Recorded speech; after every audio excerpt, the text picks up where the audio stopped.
What's up, rookies? Today, we're diving into a simple blueprint for how to get that first cash flowing property. Now, our guest went from having zero real estate experience to becoming a full-time real estate entrepreneur in record time, proving that smart investing and authentic networking can accelerate your path to financial freedom. From corporate financial analyst to full-time real estate investor, Allison Craft used real estate to completely redesign her life so she can prioritize her family. So she'll share her playbook on getting her first property, how she identified markets, built her team, and constructed her buy box to find the right cash flowing property to kickstart her journey.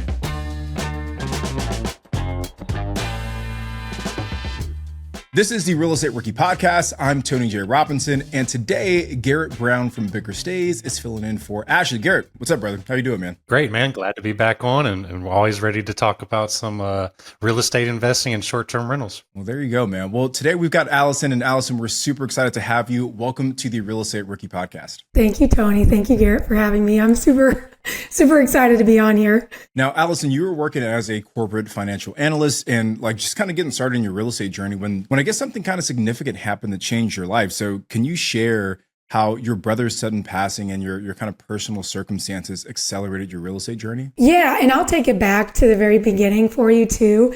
Yes, I was in corporate finance. I worked in corporate finance for about 10 years. But prior to that, I got married, started a family, and, after having my first son, I did the whole, I did what you're supposed to do. You go on maternity leave for 3 months, and that's done and over. And I put my son into daycare and I went back to work. And then just about a year and a half later, I get pregnant again with baby number 2. And the second time around was a little different. I was more confident mom per se. And after I had my second little boy, my maternity leave was so much easier. And it was so nice being off and just connecting with him that when I had to go back to work, it was a little bit more of a struggle, let's just say, of going back to work for him, or going back to, the cubicle and putting my little boy into daycare. So that kind of changed something in me of okay, let's kind of get into real estate. So from there, I discovered BiggerPockets. I just remember sitting down at the dinner table with my husband, and I asked him hey, have you heard of BiggerPockets? And, he asked me, he's like, do you live under a rock? How have you not heard of BiggerPockets? But from there, him and I were just kind of on the same page, okay, you know what? Let's get into this whole real estate. And you found your niche of short-term rentals, and that's what you kind of want to get into. So that's when I really just started deep diving into things and just learning as much content as I possibly could on YouTube and things like that, and continuing listening to all the podcasts. So then June comes around and I discovered, his name's John Bianchi. He's the Airbnb data guy. I found his content and I just deep dived into his stuff. And I just had, the guts to reach out to him because I was analyzing properties. I was analyzing markets because we had a lump sum of money that we had in savings that we wanted to use that to put into another investment vehicle. And that's why we chose short-term rentals. We felt that was a lucrative business to get into. I had no idea what I was getting into, by the way. I was very naive. And I just thought it looked, kind of cool to have a vacation rental. I live in Florida. So I kind of just went down that route. And I even posted on a forum, in BiggerPockets, asking questions, and I would get answers. And I got recommended to a realtor who lives, in my area and who is a BiggerPockets investor friendly realtor in town. So anyway, I actually connected with him, and he was a pivotal person in my journey, in my real estate and in my co-hosting business. Kind of fast forward when I was working and talking with John, and that's when he was got on the phone with me. We started talking, and he was kind of just pointing me in the right direction, hey, look over here kind of thing. And so he kind of pointed me in the market that would better suit my financial, criteria of what I could afford at the time. So then in October of 23, I'm in the right market that I need to be in. I get the realtor, I get the lending, I get everything in place. And then November of 23, I found a house and I put in an offer, and then I close on that house in December of 23. And then from December of 23 to February is when I was renovating the home, added some capital improvements to the home, and then working with a designer and getting the installation team in there. And then when the house went live in February, my phone was blowing up, ping, ping, like the congratulations, somebody booked, Airbnb. It was just nonstop.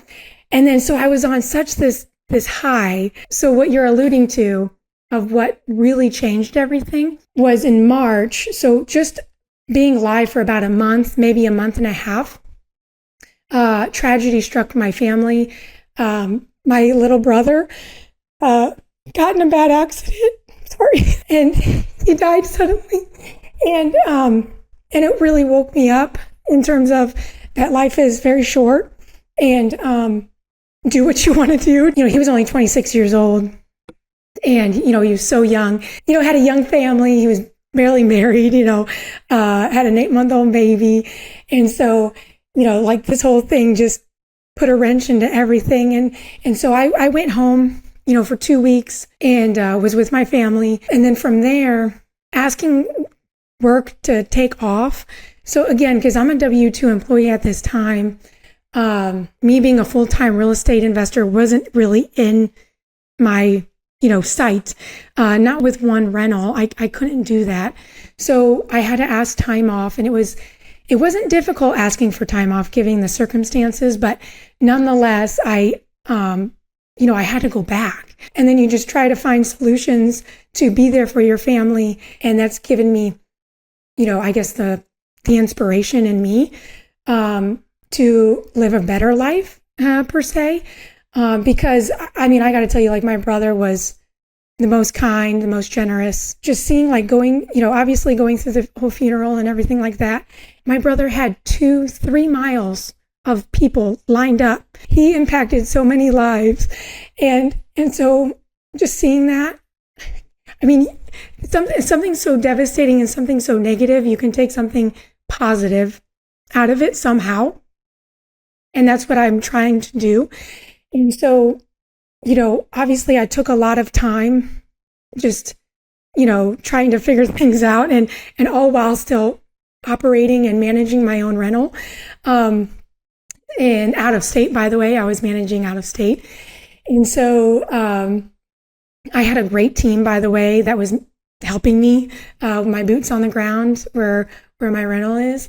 And so they were a godsend. And so, a couple months do go by, and I always had in the back of my mind that I wanted to do co-hosting. I wanted to be an entrepreneur. That's something that my brother and I had always talked about, was businesses and kind of doing your own thing and just having that passion and finding something that kind of lights you up. I first just want to thank you for being transparent and I think sharing the story of your brother and how it's impacted you, because I think there are a lot of people listening who have gone through similar experiences, whether to the same degree or even further. But I think what you said that's really important is that there are lessons to be learned oftentimes in those hard moments in life. And it sounds like the lesson that you took away from this, not only the impact that your brother had on other people, but like, hey, what does it mean for me and what kind of life do I want to live? And that it gave you some perspective.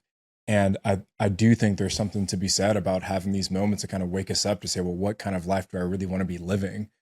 And I just give you kudos for not letting that message fall on deaf ears and actually doing something with it. So, just thank you for sharing that and kudos to you for actually taking action, because there's a lot of people who hear it, who see it, who think it, but they don't actually do the work to make it happen. And you did that. So just, I want to give you some credit there. Now it sounds like you moved pretty quickly though. You said, hey, I've got this idea. You start talking to John Bianchi, Airbnb data guy on Instagram, great guy. You find the property, you get it launched, and now you're like, okay, well, what's kind of the next move for me? So you kind of built the side hustle, and you talked about it a little bit, but you started co-hosting. So for our rookies that maybe aren't familiar with what co-hosting is, can you just break that strategy down? Like, what does it mean to be a co-host? So co-hosting is more so like property management, where you kind of take the less risk route, meaning that the homeowner will find somebody, meaning like you as the co-host, to do all the operations, the pricing, and working with cleaners, maintenance, doing your inventory management, guest messaging, really doing everything and managing the listing on Airbnb or whatever other platforms that you want to list your vacation rental on. And so that is more so the route, the light bulb that went off in my head when I was getting 5-star reviews on my own rental, and where I kind of just did everything on my own, where I figured it out through trial and error in terms of how I message guests, how I coordinate with my cleaners, how I send supplies or troubleshoot any issues, standard operation procedures if something goes wrong, and things like that. Like, I was building so much confidence. So that's when the light bulb went off of, maybe I can do this with other people. And I live in a vacation market. Maybe I should just do it here and start my own little business. And that's kind of where the idea sparked in my head. Allison, I know this is going to be profound for a lot of people just because of the story of your perseverance with different tragedies that came in. And I can definitely, I feel for you in that too, as somebody that has used tragedy to help, get to triumph the best we can in those type of situations. But I want to take it back slightly to your first property, the one that really launched this and was able to help you leave your W-2 job. How did you find, I know you mentioned John, who is an awesome resource. And, we've talked before with him multiple times. What was it about the market you were finding that was able to work within your buy box? And how did you know exactly what you were going to be comfortable with, spending and putting into this initial investment, and know that market was going to be the one for you? So John did lead me to this market. It was more so for the purchase price, like the price to entry to get in, because I only had so much capital. So I'll throw out numbers right now. I had $100,000 cash to use to put towards a property. Now that $100,000, I was pretty naive with this. It was going to go towards the down payment and the renovations and the furniture. And so I actually was short because of the furniture and things like that. As you know, starting an Airbnb is, it costs to start everything. I had limited funds, even though I thought I had enough. So going to that market, I knew it was a driving distance from a major city, actually multiple major cities, about 90 minutes, 2-hour drive where people can go out and into a peaceful area and have a nice vacation and get away from the busyness of the city. And so that was one aspect that I was looking at. Obviously, the purchase price was the next thing. And it was the timing that I bought the house. The interest rates were through the roof. My interest rate that I got was 8.625 at that time. So I knew my mortgage was going to be a little bit higher. And it was going to be higher too because I only put 10% down, because I didn't want to put 20% down because I needed to leverage as much cash as I could, because I didn't have a crazy amount. Like, I'm not a big investor. I don't have unlimited resources or funds. So I had to be very strategic with this. And to be honest with you, in my head, I wanted to hit a home run. And my husband was like, no, just hit a base hit. Like, just hit a base hit. Like, don't stress yourself out. And so that's why, like, working with John, he gave me that confidence. Like, this is going to work out. Don't stress about it, because I was stressing over every little dollar. I didn't know I was going to have enough, but I had the whatever it takes mentality. Like, I burned the boats. Like, I did. And I got credit cards, and I knew that I needed a hot tub to compete.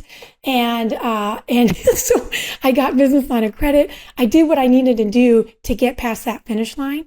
And so, and I had all the confidence in the world in that market based on the data. And again, coming from a corporate finance background, I needed those numbers, and I needed the proven history that it would work out so I can sleep at night. And because I was like, as any investor knows, like, when cash is tight, that isn't one thing on your mind. And you do stress, like, am I going to make it this month? And I actually see that with the clients that I work with in my co-hosting business, because some of them are unsure if they're going to make the mortgage payment. That, it just really depends on where you buy and the research that you do and the interest rates and everything with that. So it really comes down to research and just having the confidence in the data. And that's kind of where I found myself. And Allison, where did you land, after you launched this property, just like ballpark, what's like your usual monthly cash flow? Oh, so for my monthly cash flow, now this is going to be spread because during peak seasons and things like that. So spread about $3,000 a month for my first year. So again, I launched in February of 24. So I just completed a full year just last month. And so I'll just lay out the numbers. I purchased the home for $370, which, by the way, the home was listed for $389, 4-bedroom, 3-bath, about 2,700 square feet. It was actually a bigger home, and it was just, I hate to say the word, it was just ugly in terms of cosmetics. Like the color, it was had orange walls. The kitchen was dated. It just needed an uplift, more so just cosmetically. Everything, the roof was good. Plumbing was good, everything was good on that front.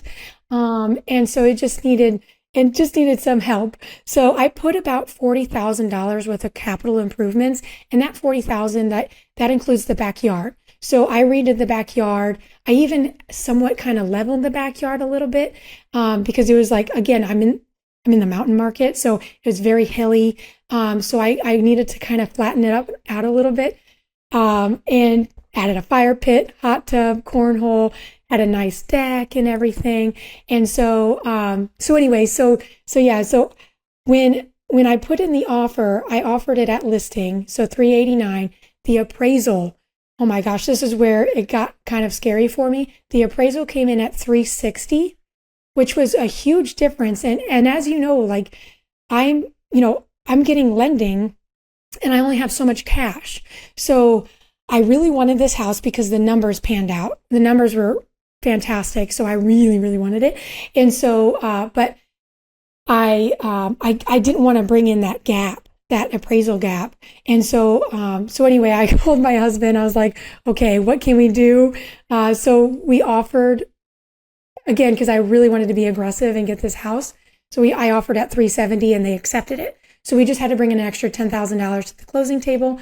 And so it was kind of like woosah kind of thing. So we got the house. And so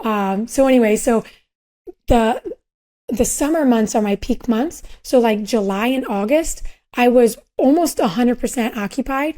And those 2 months, I cash flowed $9,000 for each month. And then, my slow months, September kind of slowed down. And even December slowed down, during the holiday. And I thought I was going to get a little bit more, but I mean, anyway, so $370 purchase price. And then I ended the year with just shy of $120K. And that $120,000 revenue included, it was my nightly rate revenue and my cleaning revenue. So it was all top line revenue was. But I mean, $120,000 on a $370,000 purchase, that is really solid ratio there.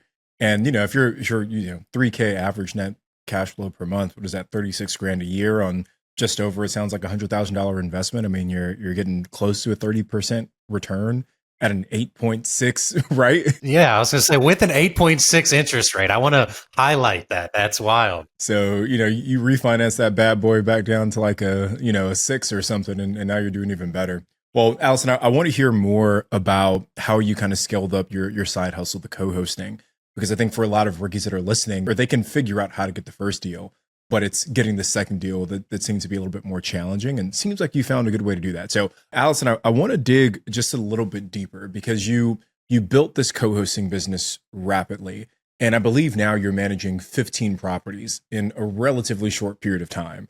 So I think the question I have is, how did you scale so fast? But I guess maybe before we even get to the scaling, just how did you find your first client? It was actually an organic lead. And this is kind of a funny story. In July of 24, I created an LLC. I went on Fiverr. I had somebody help me create a Wix website, created a website. Once my website went out there, I actually got an inquiry to come through. Somebody found my website through Google, and they reached out to me immediately when I saw that inquiry and that form submission that came in. I called that person right away. It was this lady from Ohio. It's just a small condo in St. Pete that they had. And she saw the name of my co-hosting company, and she's like, I really liked your name. And I was like, because I asked her, I was like, how did you find me? Because it was like, I had probably had my website up for maybe a couple of weeks, and I did not expect this. I didn't expect it to happen so soon, which, by the way, this is not normal. Like, I don't get a lot of inquiries through my website. So this was really a one-off situation. And so anyway, she's like, I really liked Crafty Co-host. I thought that was a cute name. I was like, okay. So that's kind of how I got my first client. And it really was building confidence. I guess when you just connect with these people, like, okay, I think I'm meant for this. Like, this is kind of cool. So I kind of onboard that client, and I knew that client was going to use her condo. I wasn't going to make any money. I knew I wasn't going to make any money on this. Obviously, I'm still working my W-2, and then my next client that I got, again, this is something where a light bulb kind of went off in my head, where I used Thumbtack at times to find vendors and handymen and things like that for my actual business or my actual rental. And I was like, can I search for property managers on Thumbtack? And I did. I searched in my area for property management. And so, and that's where I realized the light bulb went off. I'll just create a profile on Thumbtack, not knowing that I needed to pay for leads. Again, I was very naive. I just did it. I didn't even think, I just did it. And so I created a profile, and then I was like kind of going through like a weekly budget. What does that even mean? So I just did like the lowest amount, which the lowest amount was like a $90 weekly budget for marketing leads. And so, and I remember I would get like a lead to come through. And then that's when I realized, like, oh, what's this charge on my credit card? It's like Thumbtack. It was like for that marketing lead. And so, but right when I got that lead though, I immediately, because they gave you the phone number, so I immediately called that person. And like this next person that I got was actually a really good lead. And it just built confidence. And so I called this person immediately. Their house was in Pinellas Park, in like the St. Pete area. And it was a 3-bed, 2-bath. It was a pool home, and it was a legit investment property. Like, it wasn't being used by the owners. Like, this was like the real deal for me anyway, to co-host. So anyway, I had multiple phone calls with these people, or I shouldn't say these people, like this homeowner. And again, it was that connection, and kind of whenever I got them on the phone, I somehow closed the deal.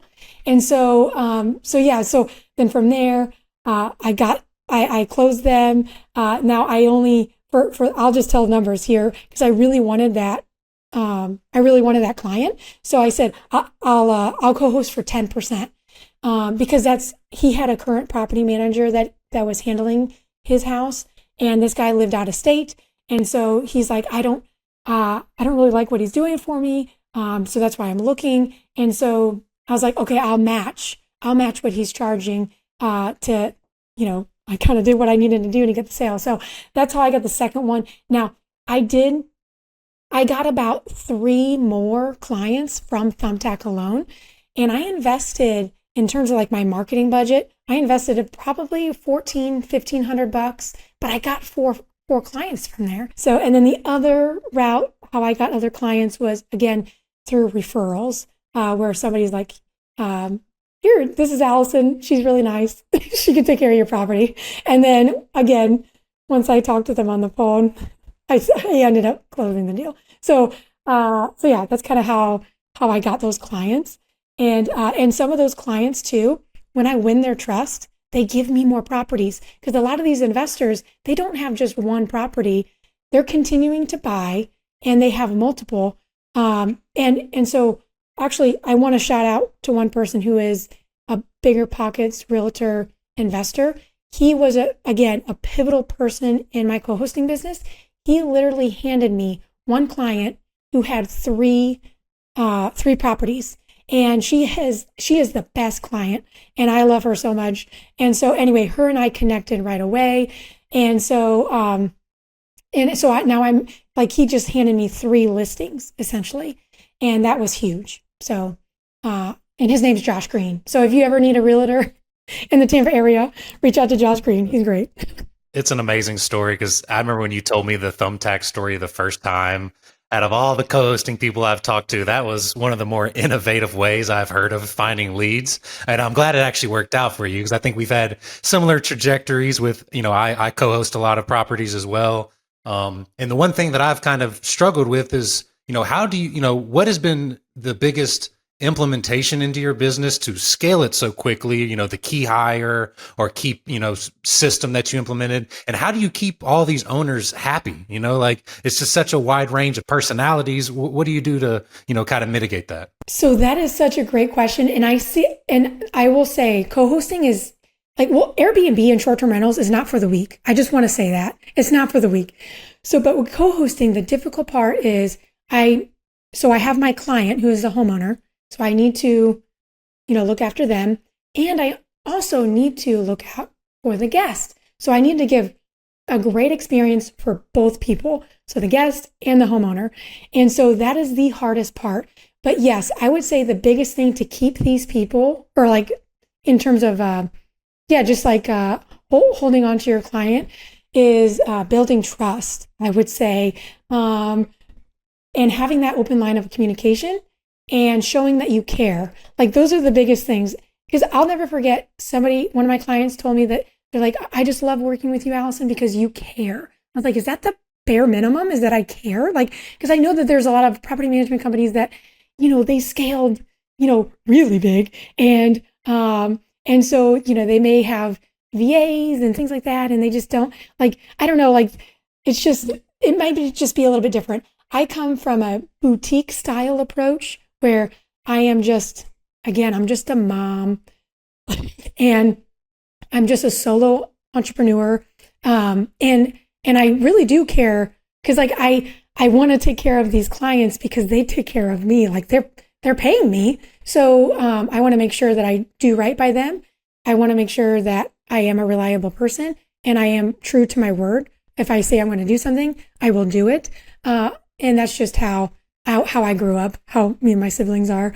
So I don't know, we're crazy. So, and that's another thing too, I will say is that I've grown such a passion for this where this doesn't seem like work.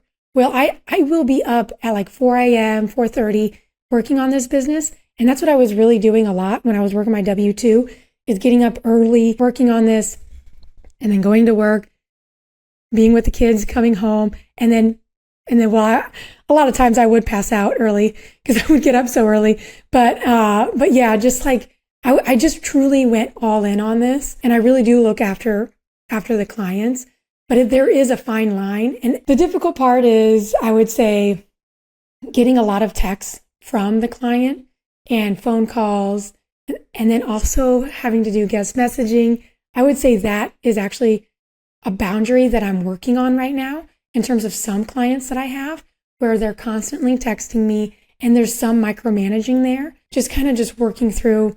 And it's not with all my clients, by the way, just you just kind of find those, but just trying to figure out that fine line. So I have some very valid points of dealing with this type of business because short-term rentals are a great real estate investment, but there's also the hospitality business on the other side that people sometimes forget. So I have two follow-up questions on that. So what is your monthly cash flow right now in your co-hosting business alone, if you had to kind of estimate? This past month was my biggest month yet. I will say that Florida, it is peak season right now with spring break. So right now I've cash flowed just shy of 10,000.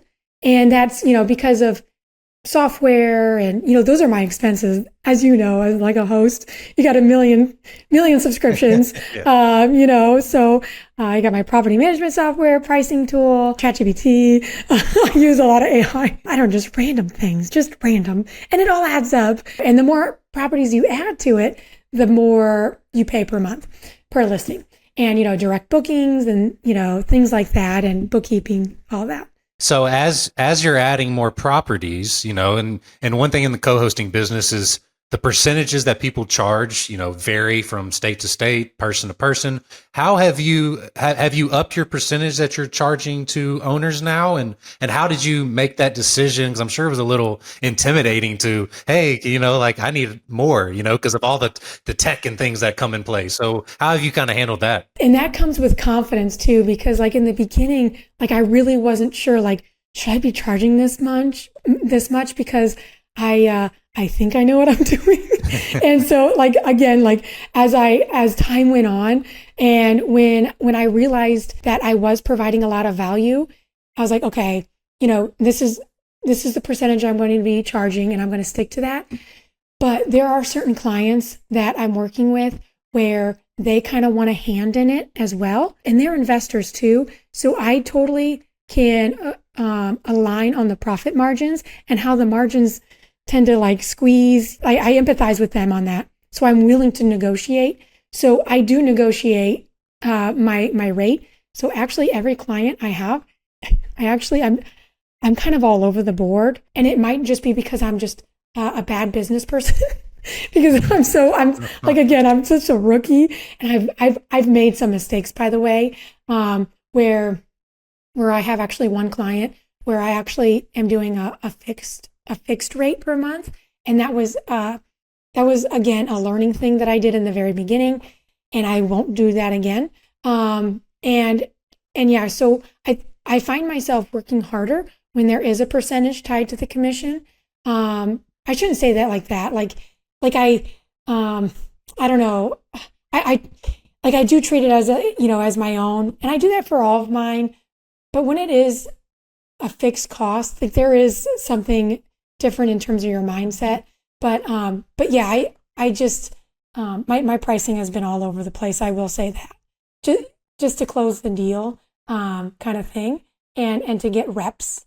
And sometimes that's more important, of being able to get the reps in and improve your processes and learn what works and learn what doesn't work, than really squeezing the most out of every single client. Because I'm sure as you continue to grow and scale this business, maybe one day you start firing some of the clients you don't like as much, and that's just part of, I think, evolving as a business owner. All right, Allison, I've loved your story so far, and I love the hustle. And again, congratulations, almost $10,000 per month in cash flow from your quote unquote side hustle, right? The thing that started as a side hustle. But I guess what would your advice be to someone who maybe wants to transition from their corporate job to doing real estate full time? Yeah, I would say hold on to your W-2 as long as you can, because that is a great vehicle to have in terms of getting lending and things like that. So I actually jumped ship exactly a year after I closed on that first rental property. So I put in my 2 weeks, December 20th, my last day was December 20th, 2024. And I closed on that house December 18th of 2023. So it was exactly a year and 2 days since when I left my corporate job, and I left, 10 years. And so I guess my advice is, if you're going to go the real estate route, this is a business, and I would definitely treat it as a business. And if you have that entrepreneurial spirit where you have that passion, I would say whatever you bring home, like in terms of your cash flow from your W-2, after your insurance, 401k and everything like that. Cause like, I'll just use simple numbers here. Like let's say that you bring home $4,000 a month in your W-2. And if your side hustle is bringing in maybe half or like 50%, 60% of that, and you really want to, and you think that you can really push the envelope there and really go all in on your business, I say go for it. If you are at that point, for me, I was just shy of that dollar amount when I jumped ship, because I had a lot of confidence that I had things in the pipeline and things that I knew that were going to come in the next coming months. And so if you have sales in the pipeline or things, to look forward to, and your numbers are panning out, then that's when you can kind of have that serious conversation of like, okay, I'm ready to leave this corporate job and go all in on my business. And that means, and again, I'm going to use this term again, just burn the boats, jump, and just go all in and do whatever it takes to I guess survive as a business owner and to thrive. And that's really the approach that I took. Is I had my side hustle was almost approaching my main hustle, and that's when I jumped. And then when I jumped in December, and now in March, I am cash flowing close to 10,000. I'm making more money than I ever have made in my entire life. It's crazy of how things can change quickly, very quickly, if you go all in. I think your story is going to resonate with so many people that feel the same way. And then sometimes they just don't want to take that leap into the fire, and, getting those reps in and really kind of getting your processes in line is a lot of work, and it's daunting at first. But then as you've kind of seen, as things start to matriculate, you're able to put things together. So looking forward, though, I'm sure maybe next time we'll talk to you, you might have 100 clients by then, or I don't even know. But what's next in your real estate journey, and what are some of your goals in the real estate investment side and your co-hosting business in the future? Well, I'm going to try to be like Garrett. No, so honestly, Garrett, when I follow your content and I see that, you invested in land, like that is something. And again, it really kind of goes back to my family, just kind of knowing what my brother wanted. He wanted land. He wanted to buy land. And so, and now that's something that's kind of burning inside me. Like, maybe let's go this route. Let's kind of go the unique style route in terms of purchasing land, doing some unique stays, and testing those waters. And so that's more so in terms of like my real estate and kind of what I'm starting to research some and trying to go down that route and see if it's something that I can do. And so anyway, that's kind of more so the real estate, because my husband and I, yes, we are on board with continuing with investing in real estate, because it's proven to us. And it's proven to me too. So that's for that route. And then in terms of co-hosting, I love talking about this stuff. So obviously, adding on more properties and really trying to stabilize my business and really just, put the little bow on top in terms of like my systems in place and things like that. Just trying to fine tune certain things that I'm going through right now. And then also too, I've always been wanting to get into content. I just never, like, nobody will listen to me. So it's like, I don't know, like you always like fantasize like, oh, I'll do like a YouTube channel or whatever. Cause like one thing that I do love doing is I love, recording my kids doing crazy things. Cause I think they're the most hilarious, little humans. And so I don't know, they're so cute. And so I just love recording them and editing videos and putting that on either TikTok or Instagram or what have you. So I just, I don't know, I kind of want to see if I can go towards the content route. Maybe it's very daunting and I know it's very time consuming. So I don't know exactly how I will go through that, but that's more so kind of like in the back of my mind.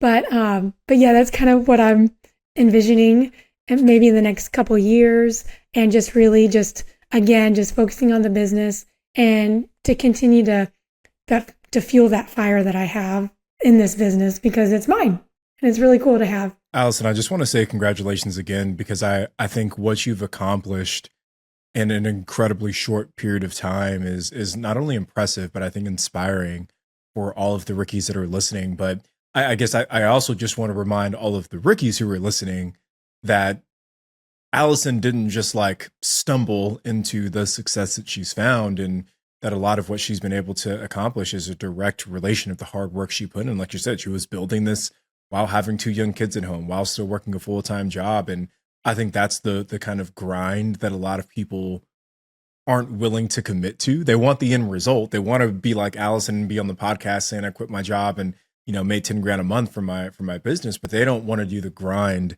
that's required to get there. So I just want to make sure that we're calling it from both ends. Well, Allison, very much enjoyed and appreciated you sharing your story today. If folks who are listening want to get in touch with you, where's the best place for them to go? My business name is Crafty Co-Host. So that's with a C. So craftycohost.com. You can follow me on Instagram. It's Allison Craft 1, I believe. I got to look at that again. But yes, you can follow me on Instagram as well, and reach out to me through there.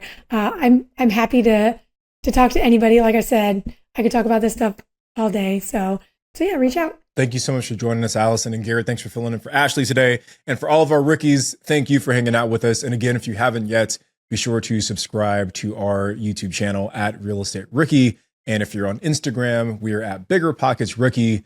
And if you're looking for me and Ashley, I'm at Tony J. Robinson. She's at Wealth from Rentals. Garrett, what's your Instagram handle? Garrett Brown RE, nothing too complex. So. Garrett Brown RE. There you go, man. Well, rookies, we appreciate you guys. We'll see you in the next episode. Best of luck and take care.